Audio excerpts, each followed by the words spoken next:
गए हैं। कांग्रेस का राष्ट्रीय ओबीसी सम्मेलन चल रहा है, जिसमें राहुल गांधी ने उठाई जाति जनगणना की मांग और कांग्रेस शासन में जाति जनगणना का न कराना हमारी गलती थी, इस बात को उन्होंने माना और कहा कि मैं उस गलती को सुधारना चाहता हूं। जाति जनगणना होनी चाहिए और जाति जनगणना से सीधे ओबीसी वर्ग के लोगों को लाभ मिलेगा। तो दिल्ली में ओबीसी सम्मेलन चल रहा है और जिसकी जितनी हिस्सेदारी उतनी उसकी भागीदारी, ये हमारा हक है, उसको लेकर रहेंगे। इस नारे के साथ कांग्रेस का सम्मेलन है, जिसमें तमाम कांग्रेस के दिग्गज नेता पहुंचे हैं और नेता प्रतिपक्ष राहुल गांधी भी वहां पहुंचे और उन्होंने जातिगत जनगणना को लेकर बात कही कि इसे करवाना है। तेलंगाना मॉडल की उन्होंने बात की कि तेलंगाना में हमने जो कर दिया है उसकी गूंज आगे सुनाई देगी।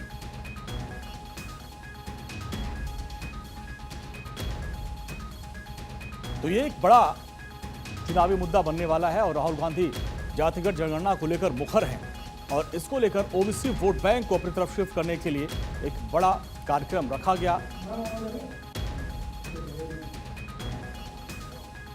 तो जिसमें राहुल गांधी और कांग्रेस के नेताओं ने ओबीसी वर्ग को अपनी तरफ प्रभावित करने के लिए उन्होंने एक नारा दिया है, जिसकी जितनी हिस्सेदारी उसको उतनी भागीदारी, ये हमारा हक है, इसको हम लेकर रहेंगे। और इसमें तमाम राज्यों के जो नेता है वो पहुंचे हैं और हमारी पॉलिटिकल एडिटर अदिति नागर हमारे साथ जुड़ गई हैं। अदिति, ओबीसी सम्मेलन के जरिए ओबीसी वर्ग को साधने की पूरी कवायद है, जो नारा है अपने आप में बहुत कुछ है कि जिसकी जितनी हिस्सेदारी उसको उतनी भागीदारी, यही नारा है। देखिए, नारा पिछले 2 सालों से मैं लगातार संसद भवन में सुन रही हूँ। जब महिला आरक्षण का बिल आया था उससे पहले, यानी कि जब पुरानी संसद से नए संसद में आए, उस समय ये बहुत बड़ा गरमाया हुआ मुद्दा था, जिसमें राहुल गांधी पूछते थे कि कितने ब्यूरोक्रेट्स हैं ओबीसी से, या आपके हर तरीके के आंकड़ों का जिक्र करते थे। फिलहाल आपको बता दें कि तालकटोरा स्टेडियम में एक बड़ा सम्मेलन हो रहा है ओबीसी को लेकर। राहुल गांधी अलग अलग लिहाज से प्रयास कर रहे हैं। दिल्ली चुनाव में उन्होंने मुस्लिम वोट बैंक को एकजुट करने की कोशिश की थी, एससी वोट बैंक से भी संपर्क साधा था। ओबीसी वोट बैंक एक बहुत बड़ा वोट बैंक है, तो बिहार के लिहाज से बेहद महत्वपूर्ण है। लेकिन राहुल गांधी का ये कहना कि ये मैं गलती मानता हूँ कि हमारी सरकार जब आई थी पहले, उसमें जाति जनगणना नहीं हुई थी। अब दो बातें हैं, इसको अगर राहुल गांधी के पर्सपेक्टिव से समझें तो ये माना जा रहा है कि राहुल बेबाक व्यक्ति हैं।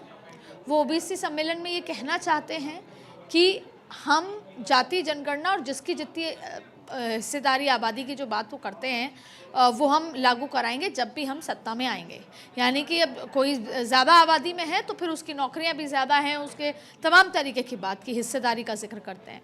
और ये एक बहुत लंबे समय से वो इस तरह की राजनीति कर रहे हैं और ये कहीं ना कहीं कांग्रेस के पाले में ओबीसी का झुकाव बना सकता है। लेकिन इसको दूसरे लिहाज से देखें तो उन्होंने कहीं ना कहीं केंद्र सरकार को मोटिवेट भी कर दिया, शाबाशी भी दे दी। वजह क्या, उन्होंने ये साफ कह दिया कि मेरी सरकार में नहीं हुआ और भारतीय जनता पार्टी अब जाति जनगणना करा रही है। तो क्रेडिट वॉर में कहीं ना कहीं इस बयान से भारतीय जनता पार्टी लीड ले सकती है राजनीतिक लिहाज से कि जाति जनगणना करवा रही है केंद्र सरकार। लेकिन सवाल यह है कि राहुल गांधी उसे थोड़ा और आगे ले गए कि जाति जनगणना कराना एक मुद्दा है, लेकिन जाति जनगणना होने के बाद अनुपात के लिहाज से जिसकी जितनी हिस्सेदारी है उसकी उतनी भागीदारी हो, उसको सुनिश्चित कराना, ये कहीं ना कहीं राहुल गांधी बार बार ओबीसी मंच जो इस सम्मेलन से कह रहे हैं, उसका ये मतलब है कि हमारी जहां जहां भी सरकारें आएंगी वहां हम इसको लागू कराएंगे। तो ये भी अपने आप में अब आने वाले दिनों में जो एसआईआर का मुद्दा है, पहलगाम का मुद्दा होगा, उसके साथ साथ ये भी मुद्दा होगा। तो बिहार में जितना भी ओबीसी वर्ग है वो अब आरजेडी के साथ, कांग्रेस के साथ आएगा। 2020 में नकार दिया गया था इन दोनों के गठबंधन को। तो ऐसे में कहीं ना कहीं राहुल गांधी पृष्ठभूमि तैयार कर रहे हैं बिहार चुनाव को लेकर और ये लंबे समय से यही मुद्दा तो आरजेडी का भी रहा है, यही मुद्दा जेडीयू का भी रहा है, यही मुद्दा सपा का भी रहा है।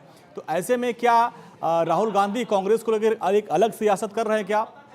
बिल्कुल, ये बहुत महत्वपूर्ण सवाल है, क्योंकि देश में एससी, ओबीसी या अल्पसंख्यक या ब्राह्मण वोट बैंक, बढ़िया वोट बैंक, सभी राजनीतिक पार्टियों के अपना अपना दबदबा है। ब्राह्मण मणि की बात करेंगे तो बात होगी, आरजेडी की बात होगी तो वो कह देंगे कि मुस्लिम, नीतीश कुमार की बात होती है तो एक्सट्रीमली बैकवर्ड क्लास। अब ओबीसी एक बहुत बड़ा वोट बैंक है, 52% तो हम अक्सर इस बात का जिक्र करते हैं देश में।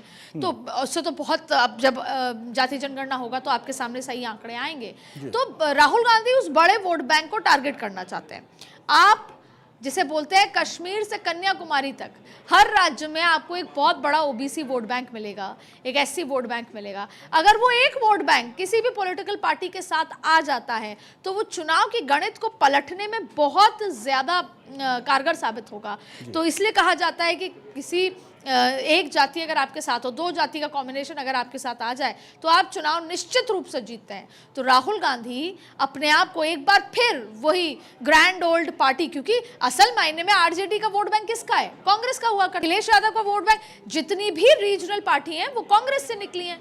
आज आम आदमी पार्टी को दिल्ली से बाहर करने की मंशा और बीजेपी को जिताने की मंशा केवल इसलिए थी कि सबसे पहले तो हमारा वोट बैंक वापस लौट कर आए। वो भले ही पूरी तरीके से लौट के नहीं आया, इस बार एससी बीजेपी को वोट किया है, लेकिन अब चाहे ना सिर्फ बीजेपी चुनौती है कांग्रेस के लिए, अभी तो यह है कि जितने भी छोटे छोटे रीजनल पार्टीज हैं, वो साउथ की बात कर लीजिए, जी, जितनी पार्टियां निकली वो एक्चुअल वोट बैंक तो कांग्रेस का ही था। हाँ। जो वो निकली और उनको ले लिया। तो राहुल गांधी की चुनौती है कि हमारा वो पुराना वोट बैंक अब वापस आए, उसके लिए एक लंबी लकीर खींचनी होगी। तो राहुल गांधी बार बार ओबीसी की बात करते हैं सड़क पे, संसद में, सम्मेलन में। क्यों? क्योंकि वो बताते हैं कि मैं ही हितैषी हूं, मेरी पार्टी ही हितैषी है। तो अब आप इधर उधर जाए, वापस लौट आइए। चलिए अदिति, बहुत बहुत शुक्रिया इस पूरी बातचीत के लिए। तो ओबीसी महासम्मेलन चल रहा है कांग्रेस का, और ऐसे में ओबीसी वोट बैंक को साधने की पूरी कवायद, इसी रणनीति पर राहुल गांधी आगे काम